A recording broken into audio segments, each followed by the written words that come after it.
Welcome to the second floor of the Duncan Student Center. I'm Molly O'Malley alongside Brendan Mato. Brendan, we have a big show today. How are you feeling? Feeling great, Molly. I'm excited to host the show alongside the best of the best. We've got winter sports making their way to the end of the season, spring sports catching some tailwinds. It's going to be a good show. Molly, you were at the women's basketball game last night. You've got highlights, and we've got more for you right here on Shamrock Sports.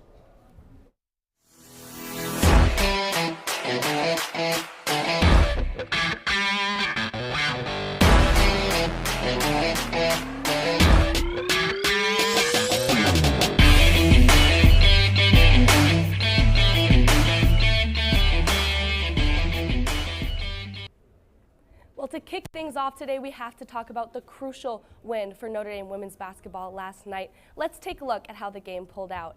Now they're playing Syracuse, and they started off their senior night, 3 seniors here, starting things off super strong for the Irish, sharing the ball and making good reads, which was crucial for them. Now going ahead in the first quarter, Syracuse started to get the lead, but Hannah Hidalgo started doing what Hannah does and pulled away with 7 steals of the night. Now this is one of my favorite plays as Syracuse was counting down the seconds of the first quarter. Thought they were going to get a shot up there, but Hannah said, I'm going to take that for a 3-point play, and they led into the second quarter. Now looking into the second quarter, Notre Dame was really struggling off the arc, but what they did well was their offensive rebounds. Syracuse is leading the ACC in offensive rebounds, so Notre Dame gave them a taste of their own medicine last night. Now looking at the third quarter, Syracuse begins to pull ahead. Sophie Burrows with a 3 there, and then Layla Filia starting to rage things up for them, and they pull ahead on their second lead since the first quarter. Now looking deeper into the third quarter, Notre Dame started pulling out that high-low game. Hannah finding Coles down low, knocking down some shots. And then the fourth quarter, what really pushed Notre Dame ahead was those 3-pointers. We saw De Jesus there. Now another 3 by Ayana Moore, and she does that best. And Syracuse just could not catch back up in time. And Notre Dame pulls ahead with this win that they really needed, especially going into the ACC tournament. And we welcome you back to talk more about this women's basketball team. I'm here with Aidan Flynn and Ethan Laslo. Now, fellas, last night really proved a lot for Notre Dame. They are now have won the past 6 of 7 games. And what did last night prove to you guys? Aidan, we'll start with you. Well, I think their defense is a huge part of their success this season. Now, in their wins this season, the Irish have an average of almost 5 more steals than they do in their losses. In fact, in 18 of their 19 wins, the Irish have recorded steals in the double digits. So their ability to generate points off of turnovers is an engine to their offense. And more importantly, the Irish's loss column mirrors a drop in the number of steals they have per game. Now, they are 18-4 when they've recorded at least 10 steals in the game. When they haven't met this threshold, they are 1-5. So I'm not saying that 10 steals is this magic number that if they hit, everything will fall their way, but the point being is that they're going to have high pressure on defense to create turnovers that will then, in turn, give them momentum on the offensive side of the ball. We saw that last night against Syracuse. They had 24 points off of turnovers. Grand Theft Hidalgo with 7 steals. Their defense is a huge part of their game. Totally, and the turnovers is what they do best. Now, Ethan, what did you take away from last night? Well, Molly, I want to focus a little bit on the offensive side. Hannah Hidalgo obviously leading the way as usual, 27 points last night. Her 3rd straight game with 25 or more points to go along with an over 20-game streak of scoring 20 points or more. Also, in the last 7 games, in the 6 wins, all of them have come by 10 points or more. And I'm really liking what I've seen so far out of the Irish offense. You know, you mentioned last night, they shot the 3 pretty well. And when they're on, they can compete with anybody. For sure. When they are on, they can compete with anyone. And being on is something very crucial as we get into March. ACC tournament coming up, then the NCAA tournament coming up. What does this mean for the Irish team coming up? Ethan, we'll start with you on this one. Well, Molly, I'm confident, but a little bit hesitant. Before we get into the ACC tournament, we've got Louisville coming up this Sunday. They're one of the top 10 teams in the country. And what worries me most about this Lady Irish team is their depth. Because Most of the season, they ran a 6-woman rotation. Now they've shifted more into a 7-woman rotation. But when you look at some of the best teams in the country, UConn, for example, they're 30-0 so far this season. They have 10 players averaging double-digit minutes per game. South Carolina, the number 2 team in the country, they have 11 players averaging double-digit minutes per game. Notre Dame, just 7. So of all the things, I'm very confident in the Irish, but I'm very also hesitant regarding their depth. That's true. Not a lot of depth for the Irish. Could be something to struggle with. Now, Aidan, what do you see going into the rest of this season? Well, I think going on into the postseason, Hannah Hidalgo just needs to be on her A game. And I think that's a concern of this team, at least for me, is that, you know, they're almost counting on Hidalgo to be superwoman. They need her to make 4 steals a game. They need her to get 20-plus points. And the worry is that if she doesn't get this standard, that the rest of the roster just doesn't have the star power to push through to a win. Now, I don't want to discredit Kassan Prosper or Malaya Coles, who both had double-digit points last night. But I think back to last year when the Irish played TCU in the Sweet 16. And it was a game they should have won. I think ESPN gave them an 80% chance of winning, if I remember correctly. And they just lost in an offensive blunder. And it was more offense was the problem, if anything. The Irish were up 46 to 39 at half.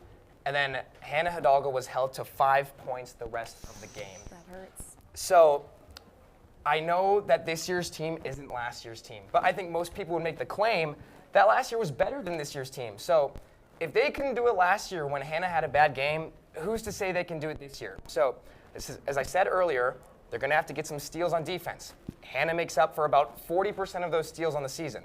She also makes up for about 30% of their offensive points. So she's been very consistent, whether it's a win or a loss in her scoring. The Irish are going to continue to have to keep Hannah going because when she's not hot, that was reflected in the loss last year against TCU, and that ended their season. Well, consistency, togetherness, and defense, big things for the Irish coming up, and lots of question for this Notre Dame women's team coming into the postseason. But even more question about what is going on with the Notre Dame men's basketball team. We're going to throw it over to Keenan to take a look, but I will warn you, for this one, you might want to turn the volume down for those of you listening at home. Let's take a look. From beginning to end, this game was a disaster. Notre Dame was dominated in every single area of the game. Thankfully, with Pitt losing to Stanford, ND didn't lose any ground to them in the ACC race. Unfortunately, with BC beating Wake Forest at the buzzer, there's now a 3-way tie in the ACC between Notre Dame, Boston College, and Pitt. Recall, since the bottom 3 ACC teams do not go to the tournament, only one of these teams will be going to the ACC tournament and keep their March Madness hopes alive. None of these teams play each other until the last game of the season when ND and BC will collide in what will likely be an elimination game. Winner goes to the tournament, loser goes home. Recall last time ND played BC, the Fighting Irish stormed back from an 11-point halftime deficit to squeak out a 68-64 win against the Golden Eagles. With their season on the line, the Irish will look to play a little more consistently. And with that, that's our ND men's basketball update. Back to you guys in the studio. Thanks, Cian. Once again, apologize to you guys at home. Hope your eardrums and your speakers are all okay. Tough loss for the men's basketball team. That was really not fun. I think most of us had had enough by the end of the first half. Thankfully, Brendan Mato, Jack Muething back in the studio here to talk about something a lot more exciting, and that's men's lacrosse. Jack, big win against the number 3 at the time, Georgetown Hoyas, for the Fighting Irish this past weekend in the Loftus Sports Center. A few key losses at the top, and that win has helped Notre Dame scale all the way up to the top of the rankings. Some places have them at 2. USA Lacrosse Magazine has them as the top dogs in college lacrosse. Jack, you were in attendance for that game. What'd you see, and was that evidence enough to put the Irish back on the top of the podium? Yeah, Brendan, you don't beat a ranked team by 6 goals unless you're truly one of the best offenses in the country, and the Irish now have the best offense in the country, leading the nation in goals per game. Josh Yago, the graduate transfer from Air Force, has been everything the Irish could have wanted and more, and he picked up 3 goals and 2 assists in that game against Georgetown. If you had to name a star on this offense, he's the guy you'd pick. But I'd argue that there's no true star. The Irish have gotten goals from 8 or more players in all 3 of their games this season, and the depth that they have at offense makes their offense so good. And Coach Corrigan actually addressed that in their game after their win on Sunday, saying that their offense was so hard to game plan for because they have so many weapons. And the thing is, there were questions about this offense heading into the year. They lost their star attacker, Chris Cavanaugh, and their other 2 attacking starters, and that made their offense have some question marks. Meanwhile, the defense returned all of their starters from last season, and they've looked dominant this year as well, anchored by arguably the best LSM and close defenseman in the country in Will Donovan and Sean Light. When you combine that deadly offense with a defense like this, you get an offense that's one of the best in the country and a team that's one of the best in the country.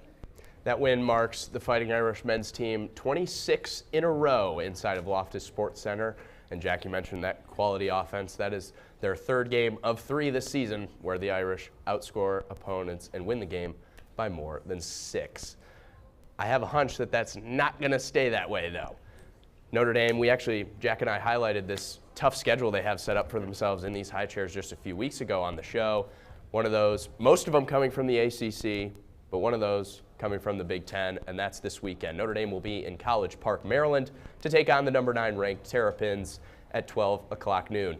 Jack, we understand Maryland's kind of on a down streak. They've lost the last 2 games.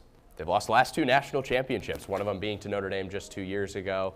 What do you expect to see this weekend in College Park? Yeah, you mentioned, Brendan, they're 1-2 on the year, but both of their losses have been by 1 goal to top 10 teams in the country. And heading into the season, Inside Lacrosse ranked the Terrapins as the number 1 defense in the country. The Irish were number 2. So maybe not a lot of goals coming in this one.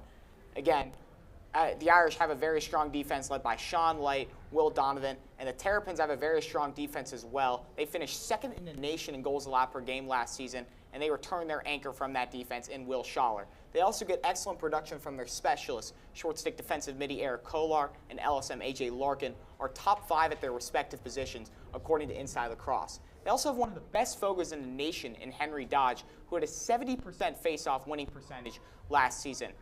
Whereas Georgetown's strength was their offense, Maryland's is their defense, and this is going to be the toughest defense that the Irish have seen so far this year. Well, we'll see in the battle of the defenses tomorrow who gets it done.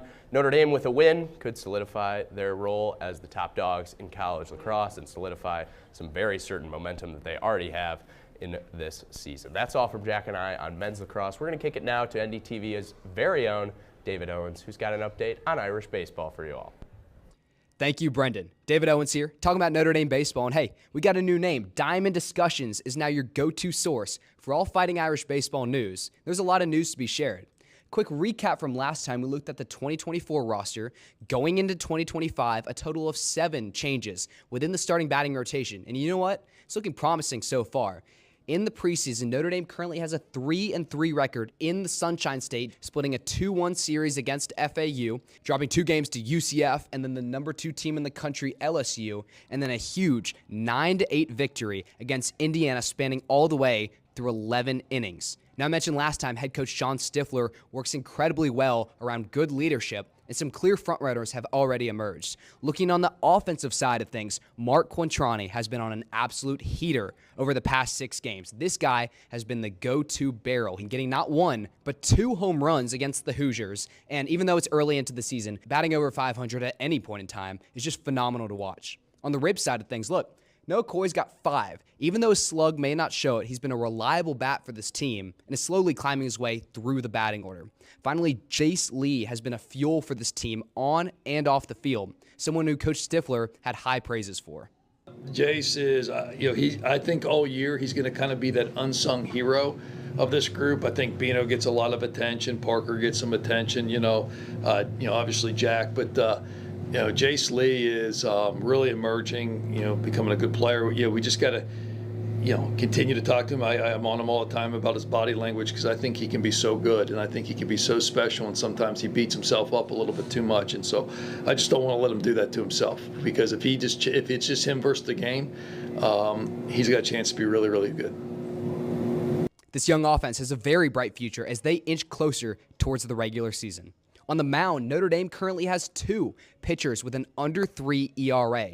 Jack Riddell recently won ACC Player of the Week despite his one loss to FAU. He has 14 strikeouts over the last 10 innings pitched.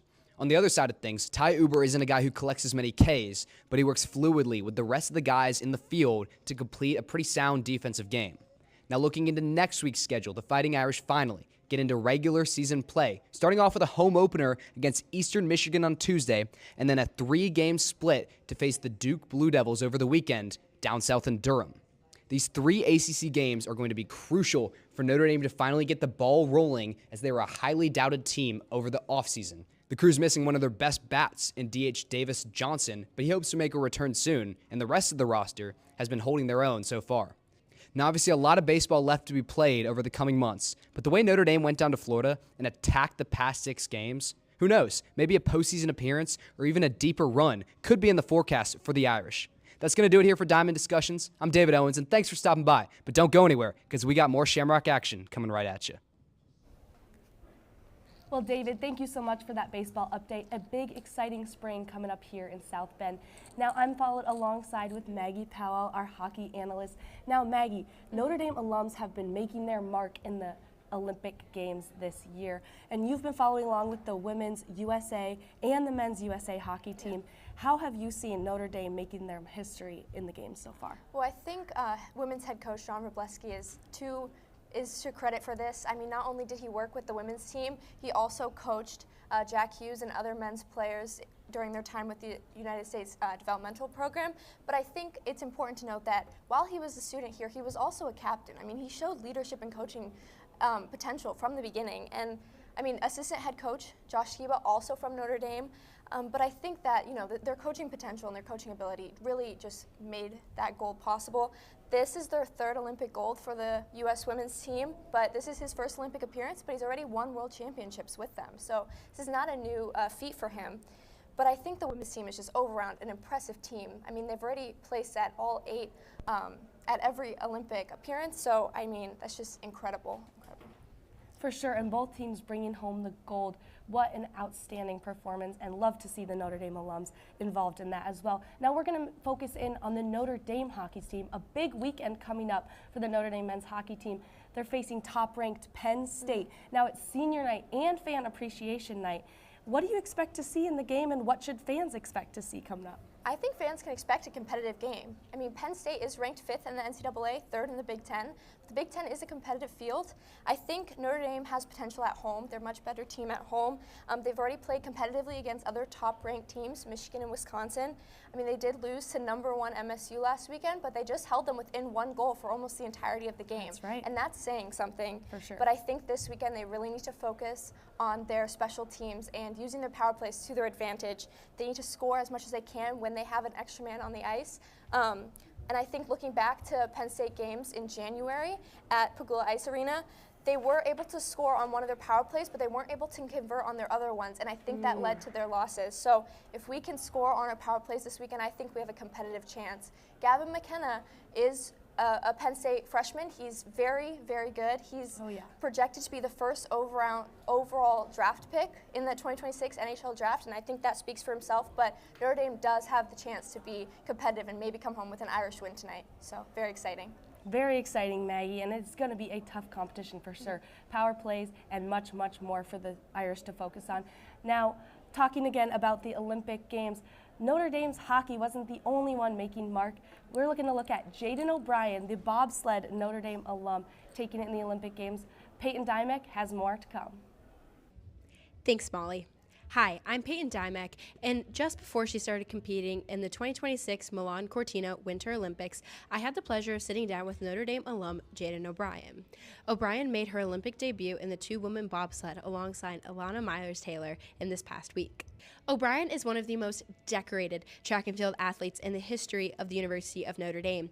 Not only does she have multiple NCAA national titles, but she also has 10 All-American recognitions, 5 ACC Player of the Year awards, and she's actually made it to the Olympic trials twice, once in 2021 and once again in 2024. Now, while many fans and spectators may just see O'Brien as a fierce competitor, her story is so much more than that.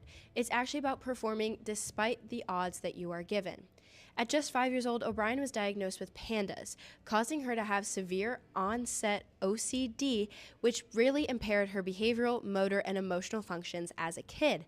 However, despite this, O'Brien was able to grow up into who she is today and be one of the fiercest members on Team USA.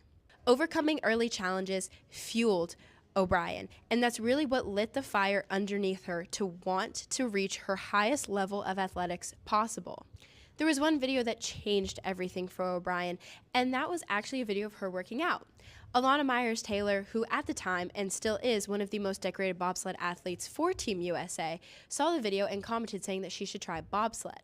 O'Brien initially brushed her off, thinking that she really just wanted to focus on track and field. However, when her 2025 season ended, O'Brien actually took Taylor's a lot more seriously, and she decided to ultimately say yes to being the pusher for her bobsled. O'Brien was extremely burnt out from college track, and she only ended up taking 2 days off before spending 10 straight days training for bobsled. Now, after those 10 days, she headed to Lake Placid, New York, where she actually tried out for the Team USA team that would go and compete in the World Cup in Europe. She found out she made the team and started training even harder for her and Taylor to get to the European circuit, which would then decide whether or not she would make the Olympic team later on. It was this mental strength and resilience that really drove O'Brien through the Olympics as she pushed for Taylor. Now, after 4 heats of the 2-woman bobsled, close by margins of seconds, O'Brien and Taylor ended up placing 7th, with 2 German teams taking gold and silver and a different USA team taking bronze. Now, for O'Brien, this result was only part of her story. She quotes saying that she accepts challenges as they come at her, and her next biggest challenge, making it to the LA 2028 Olympics. These Olympics are on her home soil, and she'll actually have the ability to compete in track and field. So, whether it's on track or on the ice, O'Brien is continuing to chase her Olympic dreams and pursue the highest level of athletics she can, all while remaining calm and steady.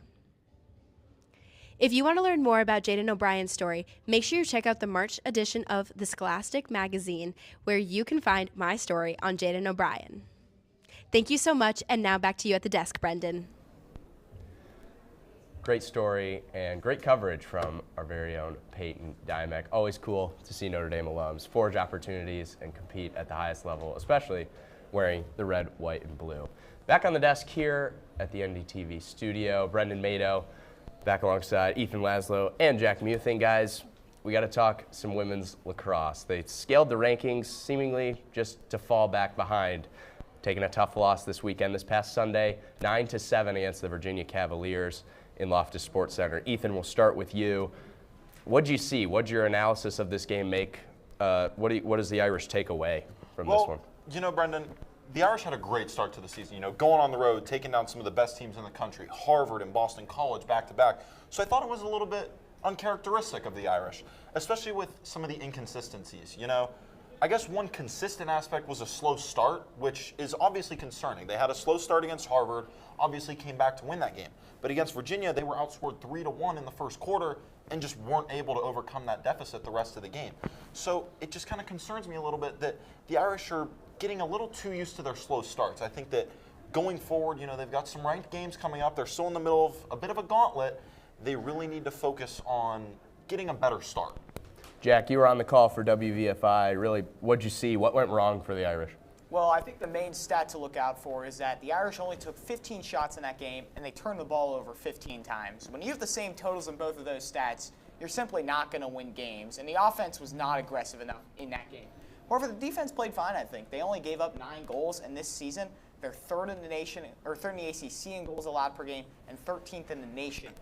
So I'm not too worried about where this defense stands. Again, the offense just needed to be more aggressive, and that loss, it was not a good loss by any means. But we see this trend in sports all the time where, Ethan mentioned, teams just went through a gauntlet. When you play such a tough schedule at the beginning of the year with a seemingly easy opponent coming up next, there's always mental danger for that game. And for that case, in this case, the Irish were not able to escape it. Like I said, this was not a good loss, but you don't beat 3 ranked opponents in your first 4 games if you're not one of the best teams in the country. So I'm not too worried about what this loss will mean for Coach Halfpenny's squad. Jack, you touched on the gauntlet that Notre Dame women's lacrosse has set up for themselves. It's not going to get any easier. We've got ranked ACC opponents coming, Pitt and Clemson this next week. What do you make of those games? What do you see the Irish doing? What should fans expect in those ones? Yeah, Pitt and Clemson are two very different teams. Pitt's strength is their defense this season. Bagenstose side. Pass. Third in cause turnovers this season in the ACC. And yeah, they just leaked into the top 25 largely because of this defense. For Clemson, their strength is their offense. They average 16.8 goals per game, led by freshman Alexis Spalinas, who leads the ACC in assists per game, and junior Natalie Shirtliff. So it's going to be a very tough offense for the Irish to defend, but like I mentioned, they do have Notre Dame has a very good defense. Again, third in the ACC in goals allowed per game. So if the Irish can continue their good defense, and if this offense can find some rhythm after their worst performance of the year against Virginia, I'm not too worried about this upcoming schedule. Ethan, any expectations? Yeah, kind of piggybacking off of what Jack said, you've got two very different teams, but more focusing on the offensive side for the Irish. Their offense, despite a rough game against Virginia, to put it lightly, they're still very good this season. They've got 4 players with double-digit points, and I think that they'll be able to get some momentum back. Maybe use that loss as a little bit of fuel. Going forward, like you said, the schedule doesn't get any easier. Pitt and Clemson, both top 25 teams, but it's their 5th and 6th ranked teams they face so far this season. So I'll look for the Irish to definitely get a little bit of a bounce back in these next 2 games. Thanks, guys. So certainly Notre Dame women's lacrosse looking to get back on the right kind of momentum swing here in the next few weeks with a very tough schedule. That's all from us. We're going to throw it now. Chris Dailey has a wholesome story about a Notre Dame alumni who's going above and beyond for the victims of 9/11. On March 8th, lifelong Notre Dame fan Pat McGarry will begin a 43-day cross-country bike ride with a goal to raise $100,000 for Tunnel to Towers Foundation along the way. A promise born on September 11th, 2001, the day his sister Katie, a 30-year-old newlywed full of life, was killed on the North Tower's top floor. To this day, I still do not believe it. At the last minute, she was asked to attend this conference. To believe that she was there and she was visiting, to this day, it doesn't seem real. I just made a pledge that I would never forget her.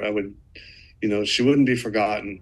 McGarry is living true to his promise. His cross-country ride from San Diego to St. Augustine is a journey to honor his sister and everyone who helped her on that harrowing day.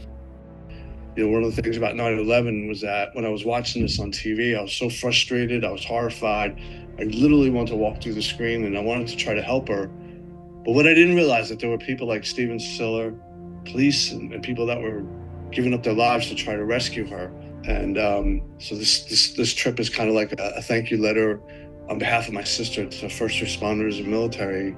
Thank you for what you did. In terms of preparation, McGarry will have ridden over 10,000 miles by March 8th.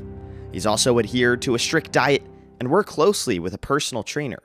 Still, he admits the challenge is terrifying. I have no problem telling you I'm scared to death. I'm ready physically.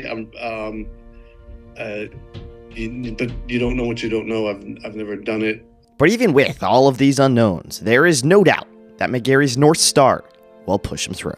Every time I hit the wall, and I do hit the wall, I hit it yesterday, I think back to my sister. I think back what she went through that last hour of her life. And I'm going to get through it. With his sister as his guiding force, McGarry also hopes his ride can bring Americans together around a shared purpose. It's a ride to remember not just the horrible things that happened, but all the good and love, that how unified the country was, and all the yelling and screaming today. We're still capable of being together, and I wanted to make sure that that's not forgotten.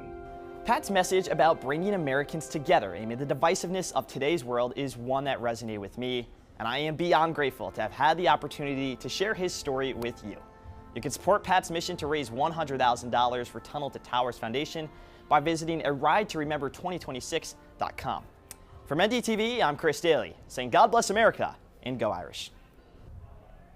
Thank you, Chris, for that inspirational story. And we had such a great show today, so much to talk about. And Brendan, with all this LAX talk, I thought maybe you were on your way down to College Park. I really wish, Payton, one of these days I hope to be as cool as you and work for the ACC network at some point, but I guess not.